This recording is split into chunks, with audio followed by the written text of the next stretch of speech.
Hello বন্ধুরা, তোমরা কেমন আছো? আশা করছি সবাই অনেক ভালো আছো। আর আমিও বেশ আছি। আজকে হচ্ছে বৃহস্পতিবার, আর এখন সন্ধেবেলা। তো আজকের ব্লগটা সন্ধে থেকে স্টার্ট করছি। আসলে সকালের দিকে একটু কাজের মধ্যে ব্যস্ত ছিলাম। তো মেনলি তোমাদের তো আগেই বলেছি যে একটু দোকানে কাজ ছিল। তো তার জন্য ওই দোকানের দিকেই একটু বেশি টাইম দিতে হচ্ছে। আর ঘরের কাজকর্ম সেরকমভাবে কিছু শেয়ার করতে পারিনি। মানে তাড়াহুড়ো করে ঘরের কাজটা কোনো রকমে কমপ্লিট করেই দোকানের দিকে চলে যেতে হচ্ছে কদিন ধরে। তো তার জন্য ভাবলাম যে আজকে সন্ধ্যে থেকে ব্লগটা স্টার্ট করব। আর এখন এই মাত্র জাস্ট চা খেলাম। চা খেয়ে এবার এ ঘরে এসে আমি বসলাম। বসে এবার এখন তোমাদের সাথে কথা বলছি। আর কি বলো তো, রাত্রে রান্না বান্নাটা তোমাদের সাথে শেয়ার করব। আজকে ছেলে তো বলছে একটা নতুন কি ডিমের রেসিপি, সেটা ও ইউটিউব থেকে দেখেছে, তো সেটা রান্না করতে বলছে। তো চলো আজকে রান্না বান্নাই তোমাদের সাথে শেয়ার করি। ঘরের কাজকর্ম তো আর রাত্রের দিকে কিছুই থাকে না। তো আজকে শুধু রান্নাটা শেয়ার করব। চলো দেখতে থাকো, সঙ্গে থাকো। এখন আগে ডিমগুলো সব সেদ্ধ বসিয়ে দিয়েছি, দেখো। মানে 5টা ডিমই ছিল, তো তার জন্য 5টা ডিমই সেদ্ধ বসিয়েছি। এখানে ডিমের পরিমাণটা আর একটু বেশি হলে বোধহয় ভালো হতো, কিন্তু এখন রাত্রিবেলা আবার এই ঠান্ডার মধ্যে কে ডিম আনতে যাবে, এটা একটা বিশাল সমস্যা। তো যার জন্য যেটা ছিল সেটা দিয়েই করছি। আর এই দেখো, ডিমটা সেদ্ধর পর আর ছোট ছোট করে একদম আলু কেটেছি। তো আলুটা একটু হালকা করে ভেজে নেবো।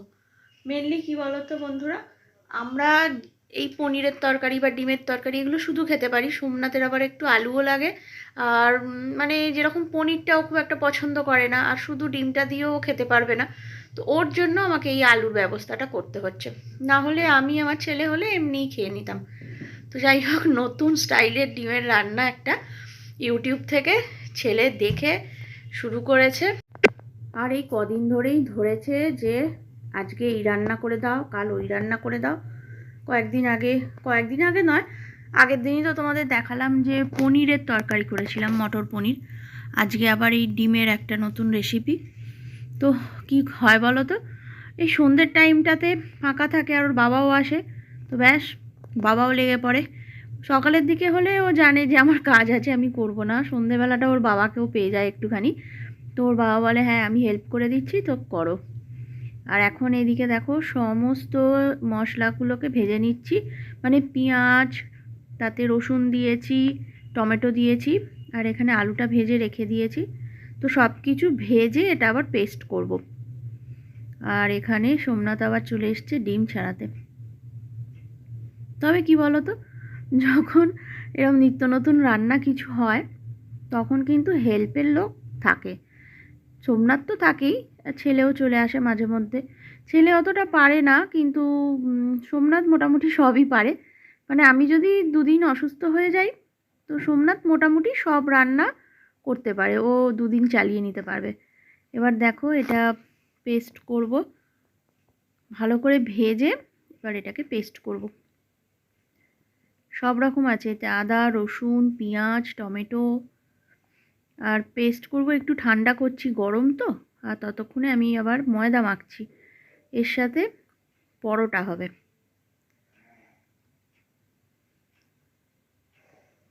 একদম বেশি করে ময়দা মেখে নিচ্ছি, যাতে কাল সকালেও ব্রেকফাস্টে এটা থেকে যায়।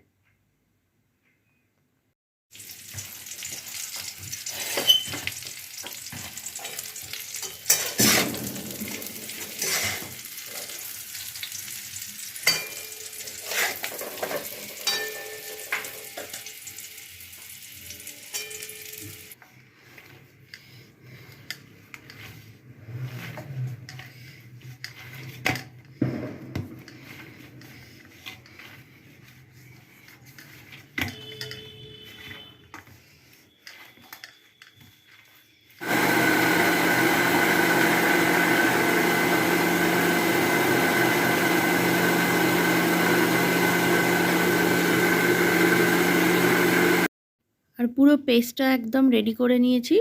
তবে দেখে যেন মনে হচ্ছে একটু বেশি পেস্ট হয়ে গেছে। যাই হোক, এটা দিয়েই রান্না করতে হবে। আর কি বলো তো, কড়াতে আগে তেল দিয়ে গোটা জিরে দিয়ে এরপর মশলাটা পুরো দিয়ে দিলাম। আর মশলাটা সব রকম নুন, মিষ্টি, হলুদ, কাশ্মীরি মির্চি, লঙ্কা দিয়ে এখন বেশ করে কষা হবে, শুধু যতক্ষণ না তেল ছাড়ছে ততক্ষণ অবধি এটা শুধু কষেই যাব।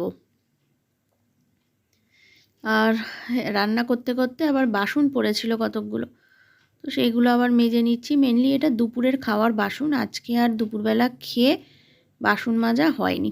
তারপর সন্ধ্যের টাইমে চা করেছি, জল খাবার টুকটাক এটা ওটা খাওয়া হয়, মুড়ি টুড়ি, সেই সব বাসন পড়ে রয়েছে। তো এখন সেগুলো আবার মাজছি।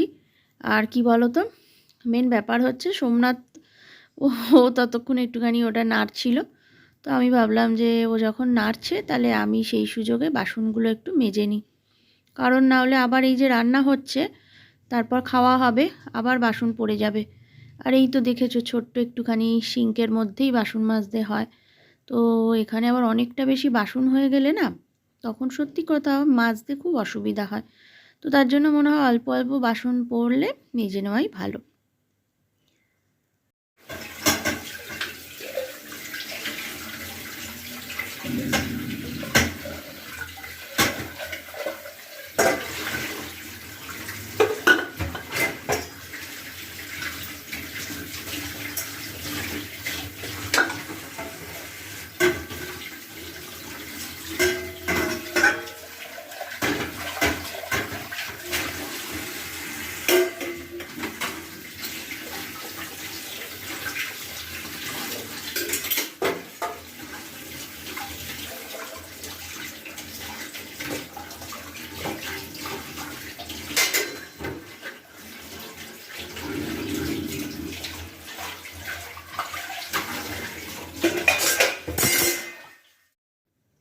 গ্রেভিটা পুরো রেডি হয়ে গেছে, আর এর মধ্যে এখন গোটা গোটা ডিমগুলোকে না ভেজে নিয়ে মাঝখান থেকে কেটে নিয়েছি। মানে কেটে নিয়ে ভাজলেই বোধহয় ভালো হতো, কিন্তু আমি আবার ভাবছিলাম যদি কুসুমটা ছড়িয়ে যায় বা কোনো কারণে হয়তো খুলে যায় তো এক এক সময়, তো তখন আবার খেতে ভালো লাগবে না। তো তার জন্য আমি ভেজে নিয়ে ডিমটা তারপর মাঝখান থেকে ছুরি দিয়ে কেটে আলাদা করে নিয়েছি। আর এই দেখো পুরো রেডি, দারুণ হয়েছে, গ্রেভিটা বেশ সুন্দর হয়েছে।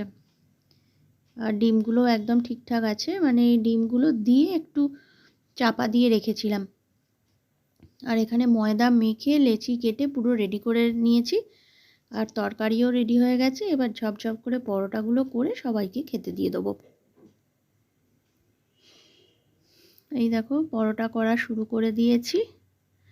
কি বলো তো, শীতের দিনে এরকম নিত্য নতুন খেতে না সত্যি সবারই ভালো লাগে। তোমরাও বাড়িতে এরকম ট্রাই করতে পারো।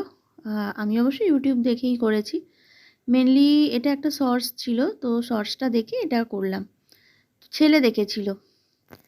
যাই হোক দেখো পরোটা পরপর এখন অনেকগুলোই করতে হবে। এবার পরোটাগুলো করে নিয়ে একসাথে সবাই মিলে খেতে বসে পড়ব। নতুন একটা রেসিপি ট্রাই করলাম, দেখা যাক কিরম হয় খেতে। তবে দেখে তো মনে হচ্ছে ভালোই হবে। আর মোটামুটি দেখো এমনি নুন, তেল, ঝাল, মশলা এগুলো পরিমাণ মতো দিলে যে কোনো জিনিস ভালোই হয়। অবশ্য খাওয়ার পর এটা বোঝা যাবে।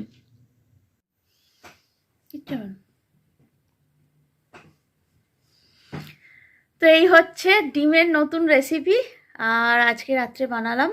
দেখে তো মনে হচ্ছে দারুণ হয়েছে। আর তার সাথে পরোটা সোমনাথকে দিয়ে দিয়েছি এখানে, আর এখানে ছেলেকেও দিয়ে দিয়েছি।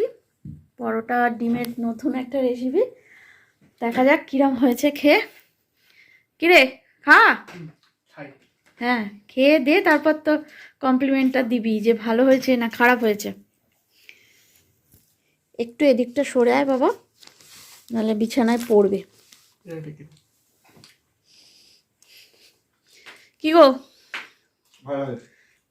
ভালো হয়েছে? সত্যি করে বলো, মন রাখার জন্য বলছো নাকি? হ্যাঁ যাক ভালো। আমি এখনো খাইনি, এরপর আমি বসবো খেতে। আগে ওদের দুজনকে দিয়ে দিলাম, এরপর আমি বসবো খেতে। তো চলো বন্ধুরা, আজকের ব্লগটা আমি কিন্তু এখানেই শেষ করছি। তোমরা সবাই খুব খুব ভালো থেকো, সুস্থ থেকো। আবার দেখা হবে আগামী দিন আরও একটা নতুন ব্লগের সঙ্গে। টাটা। হুম।